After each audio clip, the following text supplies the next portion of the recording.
feature film, Okay. and it's set in West Texas.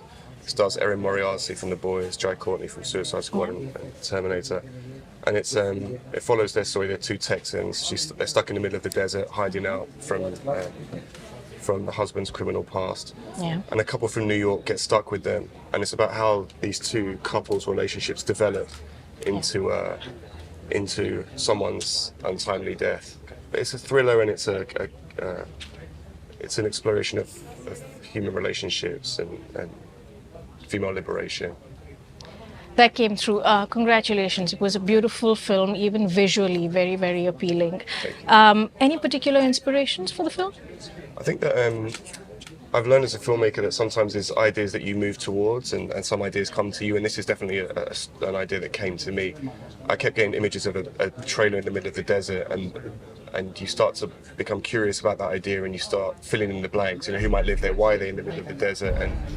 And soon you feel compelled to write a script, and then you tell the story. But I think that outside of the world, the visual part of it, there was those elements of, I think, relationships and struggle and female liberation are the ones that I think all of my stories have probably explored those areas, and naturally it came through in this story as well.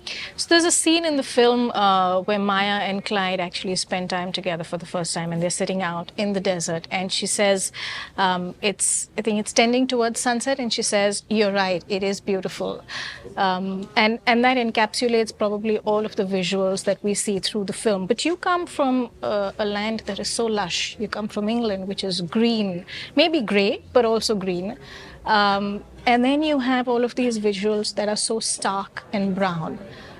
Why that contrast? See, London is concrete blocks and council estates and stuff, so maybe that's why it is so brown. I mean, also it's a reflection of West Texas. That West Texas is arid and desert, and I think really, in many ways, actually, growing up in inner city London isn't so dissimilar from the world that the film is set in, which is the middle of the desert. I feel like we live in a world now where we feel very connected with people, especially over technology, social media.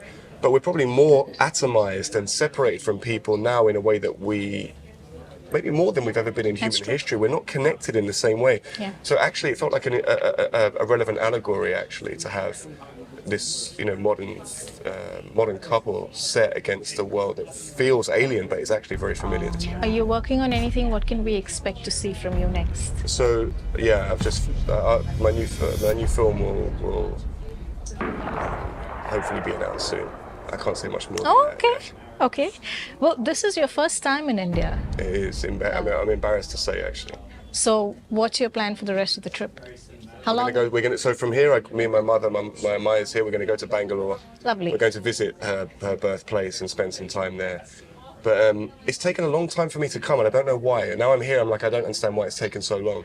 But I'll be here very regularly from now. इशानो नमस्कार. इशानो film आणि red carpet हाचो एक अनोखो संदर्भ आणि संपर्क आसता. इशानो red carpet हे प्रत्येक मनशाच्या जिणेंतली एक खाशेली सुवात.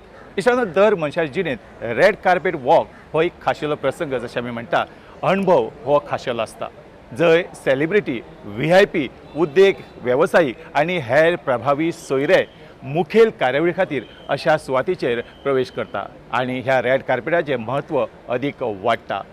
इशानो उच्च दर्जाचे फक्त आमंत्रणा खातीर जावपी हो सुवाळो, हो मेळावो, हो पुरस्कार सुवाळो सिनेमा, प्रिमियर वा गाला आसूं येता. इशानो किरण रेड्डी हांचे ऋषी आनी ताची इश्टीण आदिती ऋषीच्या बापायक भेट दिवपाक वता आनी तांची गाडी अचानक मोडटा. एक अनवळखी मनीस तांकां आपल्या घरांत रावपाची पेशकश करता. ऋषीचो त्या अनवळखी मनशा कडेन कितें संबंध, कितें संपर्क आसता हे विचित्र परिस्थितींतल्यान ते कशे भायर सरता अशा आशयाचें हे गाथम फिल्म प्रत्येकाक उमळशीक लागल्या. गाथम हे फिल्म आमकां केन्ना पळोवपाक मेळटलें. इश्टानो, सुंदर अशा गाथम ह्या फिल्मांत कलाकार जावन आसा भार्गव पोलुदास, राकेश गालेभे आनी पूजिता कुरापार्थी. मुजरत तुम्ही ह्या इफ्फीन येयात आणि ह्या फिल्माचो आस्वाद घेयात. While Shubi caught up with award-winning director Somendra Padi and actor Zoya Akhtar, Elroy gives us a glimpse into what's happening in the international competition section. So while many celebrities walk the red carpet today, we were very lucky to get a small video bite with the director of Made in Heaven. We're talking about none other than Zoya Akhtar. So let's take a look at that. So how challenging is it for a lady director in an absolute men's world, if you'd love to tell all of us at Doordarshan? It's exactly the same as you in all the men's journalists. You're the only girl in the frame. I mean, we do our jobs, and I think everyone respects that. Once you know and do your work well and hard, I think people respect that. You do take up some nice challenging topics. So I think that's very bold. Do you have something in the pipeline? No, Archies. I'm just getting that out, releasing that, and then we have another film coming out before New Year's, which we've written and produced. So yeah. So we're looking forward to it. Thank Would you. you like to tell all of the viewers at DD, give them a lovely message? Hello everybody. We are at the 54th IFFI, and that's it. My film is dropping on December 7th. Please watch it. Before that, watch Foray. It's in cinemas on the 24th. Hello everyone and welcome to the 54th edition of the International Film Festival of India. The main highlight of the festival this year is the Golden Peacock, which is awarded to the best feature film every year. Last year's recipient of the award went to Costa Rican director Valentina Murel for the Spanish film I Have Electric Dreams. This year, 15 films by established masters and powerful young voices are in contention for the Golden Peacock Award at IFFI 54. These films have been handpicked from across the globe and now stand a chance to win the biggest prize along with a cash prize of 40 lakh rupees. 3 films of Indian origin in this category have caught my attention. First, we have Kantara, directed by Rishabh Shetty, which is a Kannada film that explores the ideological conflict between humans and nature. Next up is Sana, directed by Sudhanshu Sarya and revolves around the protagonist Sana, a 28-year-old financial advisor in Mumbai whose life is about to change. Finally, we have Mirbeen, a Kabri film directed by Mridul Gupta, focusing on the Kabri tribal beliefs which makes life meaningful in the life of our protagonist. These 3, along with other films from across the globe, will be viewed, dissected and scored by the prestigious jury panel, which is made up of eminent members of the international film fraternity. Led by acclaimed filmmaker, actor, narrator and producer Shekhar Kapoor, a recipient of several accolades including a Padma Shri, the National Film Award, a BAFTA, Filmfare Awards and nominations for the Golden Globe and Oscars. In 2010, he was a jury member at the Cannes International Film Festival and was also the jury chairman for IFFI in 2015. Alongside him, we have cinematographer Jose Luis Alcaine, who's won the renowned Goya Award 5 times for the best photography in the years 1989, 1992, 93, 2002 and 2007 as well. Our next jury panelist is film producer Jerome Pilar, who has served as a classical musician, artistic director and CFO of a classical record label. As executive director, he's developed what is now the world's leading film market. Our 4th jury member is Catherine Duzat, film producer of nearly 100 films across 15 countries. Noteworthy among the films she has produced is The Missing Picture, which won the Un Certain Regard Prize at Cannes in the year 2013. Our 5th and final panelist on the jury is Helen Leake, one of Australia's most respected and creative producers. Her films have been featured in 30 festivals including Venice, Toronto, London and Catalonia. I'm looking forward to who's going to win the Golden Peacock Award this year, which will be announced during the closing ceremony of the festival. Stay tuned to the DD Goa network to find out about this and lots more happening at IFFI in Goa. So you're a perfect story of a software engineer into a director. Goa has got a lot of talent and upcoming talent in film line and filmmaking. I'm sure all of the people who would be watching you right now would love to have a word of advice or a motivational pep talk from you right now. I think for filmmakers, they should travel India for 2 years and read around 100,000 books and make the movies and not assist anybody. They can just make a movie from the mobile phone. I think it's very democratic right now and you learn movie by making it. Okay, and what are the challenges that you faced in your journey? I mean, it's not been easy, I'm sure. So what are the challenges that you have normally faced? Most of the challenges have been artistic. My parents provided me very well, so I didn't have to think about the finance. My identity was more to discover myself as an artist. Okay. One quick message to everybody looking at you and listening to you right now on TD. On first movie. This is a wonderful movie. I think this is raw talent. Just like Jamtara, these are very raw talent, and I think they deserve a chance. Sure. Thank you and all the very best. Arena caught up with the jury of the feature and non-feature film categories, and Dilip Vaze spoke to Anand Ekarshi, the director of Uttam, which opened in the Indian Panorama section of the festival. Now with us, he's the chairperson of the non-feature film jury at the 54th IFFI. Sir, you spoke about the 250 films you all had to choose from and cut it down to 20. How difficult was such a project to bring it down to a small? It wasn't difficult. It wasn't difficult because, although the quantities, number of films have gone up, but quality has not kept pace with that. So it was not so difficult. It was like easy. Easy to select the 20. Yeah, it wasn't tough. It wasn't tough. To get our films out there, we need to have this kind of appeal. What can you tell audiences about that? The appeal, the universal appeal. Well, any work of art or any work, human beings are the same all over the world. Everybody wants the same things, happiness. So, if your work of whether it's cinema or literature, whatever, if it goes out and cuts across, the cultural barriers or whatever, it will reach, then only reach people. Just because you made a film and it's doing well in India doesn't mean that it will do. Why would others be interested in your film? Okay. So it has to have certain things cinematically and aesthetically and spiritually. Then only it will reach out to a wider people. It will have the subtlety and ability to cut across the barriers. Sir, and also we have these young creative minds of India, which is part of the section here. How can these young filmmakers be attracted to non-feature film category? That they have to decide on their own. But because they go by the social trend, everybody is trying to become famous and all that. But you see, unless and until you have a rigor, discipline, hard work, the same old stories, there's nothing new. The filmmaker has to develop himself or herself intellectually, aesthetically, spiritually, emotionally. Then only they'll be able to do those works. Just because you put on you can do films with the phone and edit it at home doesn't mean you can tell your friends and that I made a film. That means nothing. It means nothing. Absolutely nothing.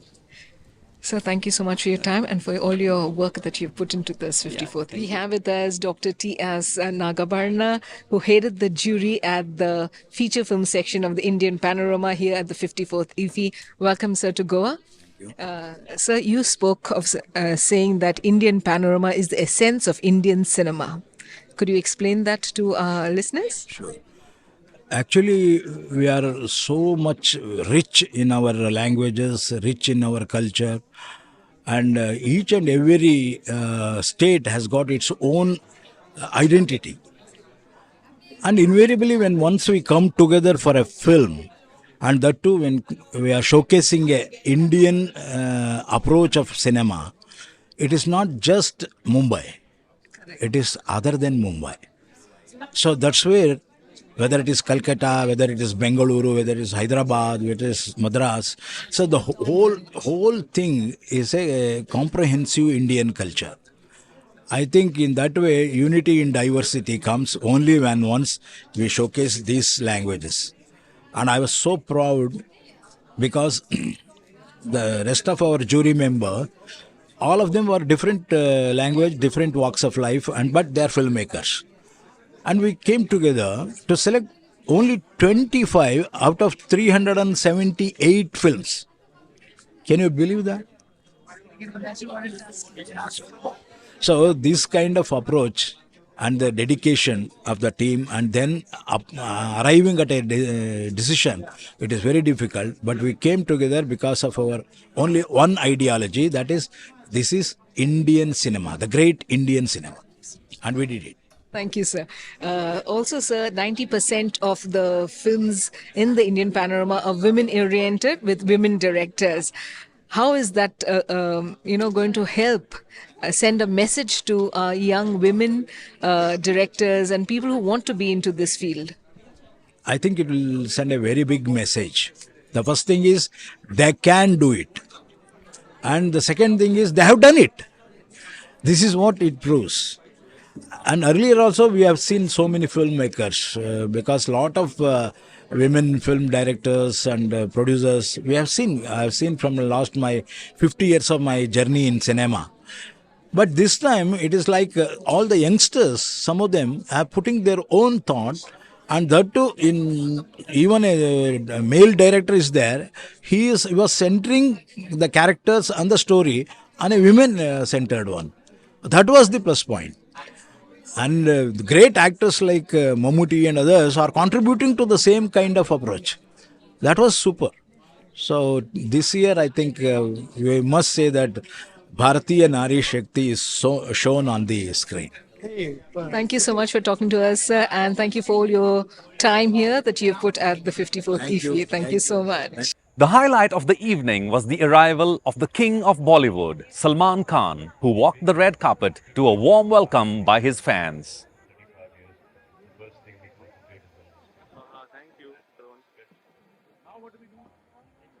Day one at the 54th International Film Festival of India here in Goa, and with so many movies that are up for grabs, it was quite a bit of an exciting and enthralling first day of movies.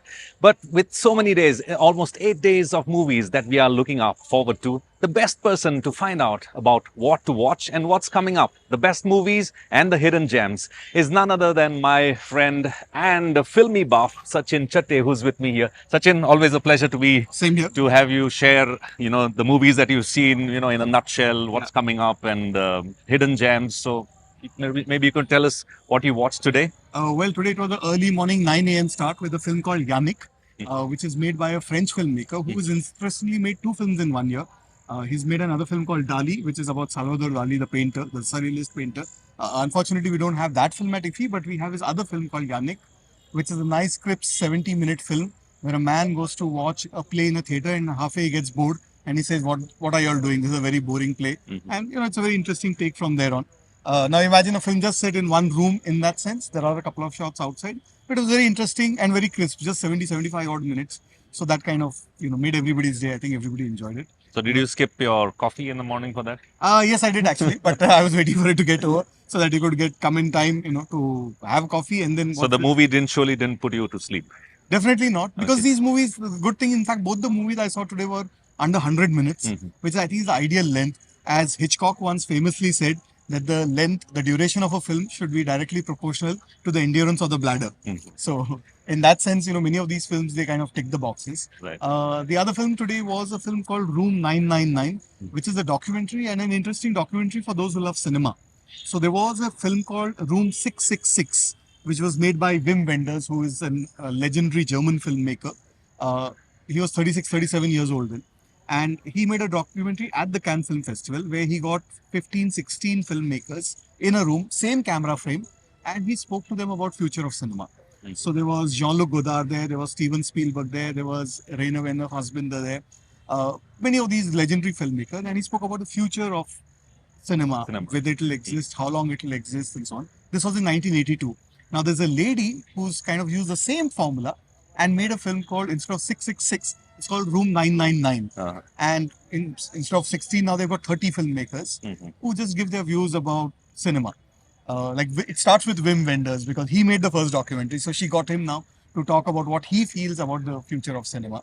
So it's just one static camera and they're left in the room. It's not somebody asking question answers like us. So the camera is put on and that person is left in the room and he has to say whatever he has to say to the camera. So a lot of interesting insights because, nowadays a lot of people watch OTT at home. So whether OTT is going to kill cinema, a lot of people prefer not to go to the theaters, whether that will have an impact. So all these interesting views of different people and some very, very interesting views. You realize how smart these filmmakers are from the films that they make. For example, there is this filmmaker called Ruben Östlund who's made 2 back-to-back films and both won the Palme d'Or.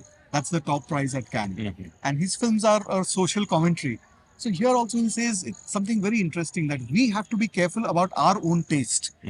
We all know about how algorithms run social media now, whether it's YouTube or Instagram or even, the OTT platforms.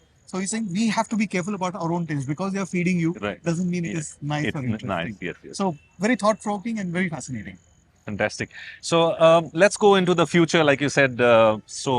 If we talk about tomorrow, what any movies that are Tomorrow, one of the big movies of the festival, it's called Anatomy of a Fall, which also won a prize at the Cannes Film Festival. One of the films I've already seen. And if you're at the festival, I would say that's one of the picks of the festival. There are 5 or 6 big films here. Unfortunately, there are many more films in the circuit which are not at IFFI this time for some strange reason. But otherwise, there are some big films like About Dry Grasses, which is by a very well-known Turkish filmmaker. And I'm super excited because I've heard that he'll be coming to Goa. Oh. And I mean, it'll be like meeting a living legend. Yeah. And when I see him, I'll believe it that he's actually coming to Goa. So till then, we'll keep our fingers crossed. But tomorrow, as I said, Anatomy of a Fall is one of those big films. Again, great writing, great acting, great direction. It's a very simple story. A man falls to death, and then was it a murder? Was it a suicide? It looks like something very innocuous. Maybe he just fell off. But then how the story goes, it turns into a courtroom drama, and his wife is accused and so on. I won't give away too many pointers, but absolutely fabulous film. Unfortunately, there are, as I said, a few big ticket films are missing, but there are a few second tier films. There's a film called Snow Leopard, which I heard is interesting, so that might be something to look forward to. But the number of films that used to be there earlier to look forward to in a day, that number has dwindled slightly. So every day there are probably about 2-3 films to really look out for. There's a Brazilian filmmaker here called Moko that also looks interesting. all right? Fantastic. All right. I think we'll leave it at that. We're going to have Sachin every day giving us the best of what's coming up for the next day, right here on this very special, should we say, capsule on DD Goa. From gripping dramas to thought-provoking documentaries, IFFI 2023 is all set to captivate cinephiles and industry professionals alike. The next 8 days will see Goa colored in the grandeur of Asia's largest film festival, and we at DD Goa will bring all the action to your screens, big or small.